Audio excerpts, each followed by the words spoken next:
Hoje vamos falar sobre a imagem de Deus em nós e como a palavra de Deus nos conduz no caminho para recuperar essa imagem santa de Deus em nós que foi corrompida pelo pecado. Vamos lá?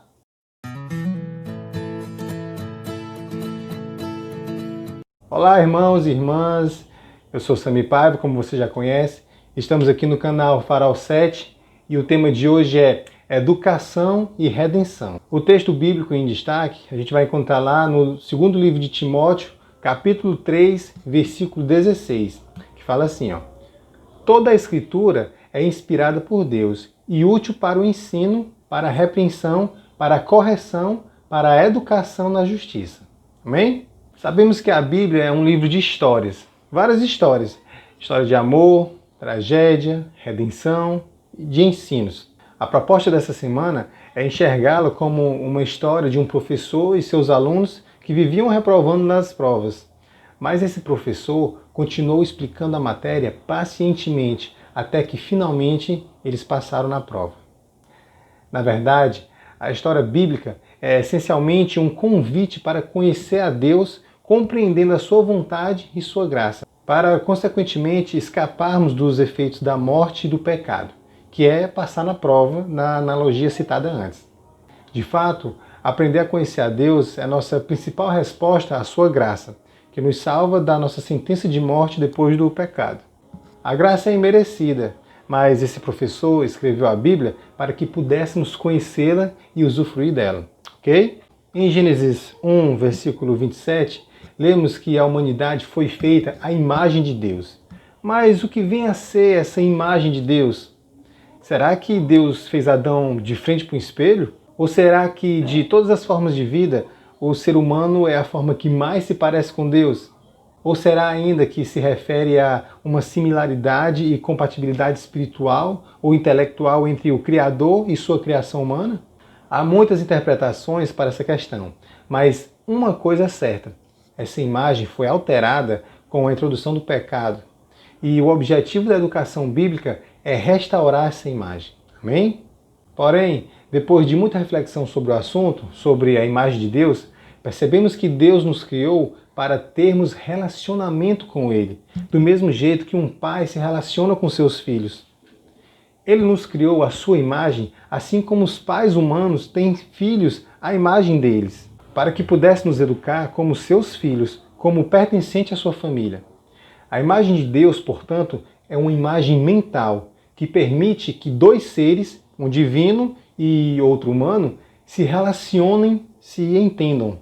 Deus fez assim para que Ele pudesse nos ensinar e nós pudéssemos aprender com Ele, até que sua imagem, sua mente e seu caráter fosse refletida na nossa imagem. Do mesmo jeito que quando um filho faz um gesto igual ao do pai, aí o pessoal fala, eita, mano, não tem nem o que negar, é a cara do fulano. Entenderam?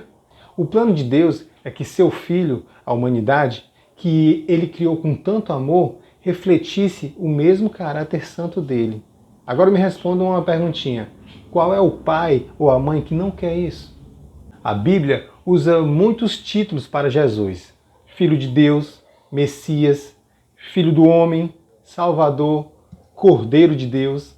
Mas para os que presenciaram seu ministério aqui na Terra, ele era conhecido como um professor. Eles o chamavam de mestre ou rabi, que quer dizer professor. Portanto, professor foi a profissão que Jesus escolheu para pregar o evangelho ao mundo que precisava ser redimido. Isso já estava profetizado no livro do profeta Isaías, no capítulo 11, onde diz que o Messias traria conhecimento, conselho, sabedoria e entendimento. Existe outra profissão além de professor que se encaixe melhor nessa profecia? Tem não, né?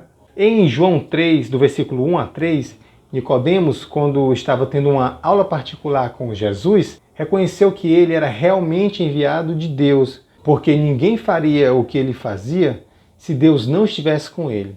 Essa é uma entre muitas confissões de fé de um dos muitos alunos que aprenderam com esse divino professor. Você é um deles também? Escreve aí sua confissão de fé também nos comentários e compartilha com a gente, ok? A palavra de Deus, a Bíblia, é também uma santa professora. Todo o seu conteúdo pode ser aproveitado para o ensino, para a repreensão, a correção e a educação. O Antigo e o Novo Testamento nos ensinam de um modo divinamente pedagógico o caminho de como recuperar a imagem de Deus que foi corrompida por causa do pecado. Esther, Ruth, Daniel e Jó são alguns exemplos de alunos que foram aprovados por essa divina professora. Os ensinamentos da Bíblia, como eu já falei, estão implícitos nos relatos narrados em cada história. Porém, existem livros escritos especificamente para nos tornar mais sábios, com ensinamentos práticos e teóricos para nos manter no caminho da vida. Esses livros são o livro de Jó, Salmos, Provérbios, Eclesiastes, no Antigo Testamento, e as cartas ou epístolas no Novo Testamento. Depois que Jesus ensinou seus alunos a boa nova da salvação e os aprovou, ele não saiu de férias, como muitos pensam erroneamente. Não. Ele deu início a outro ministério, o ministério do Santuário Celestial, onde ele está nesse momento intercedendo por cada um de nós.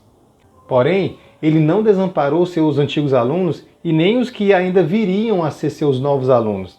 Ele providenciou outro professor, um professor substituto, chamado o Espírito Santo. Esse professor, esse guia consolador, é identificado como o Espírito da Verdade. E é ele que está nos guiando no caminho da vida hoje, nesse momento, para ser mais exato.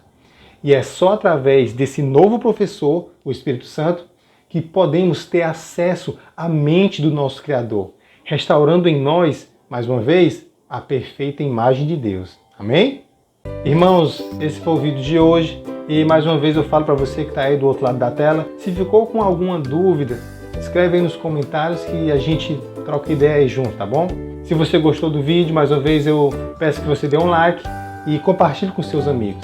Assim todo mundo vai estar compartilhando o Evangelho de Deus. Amém?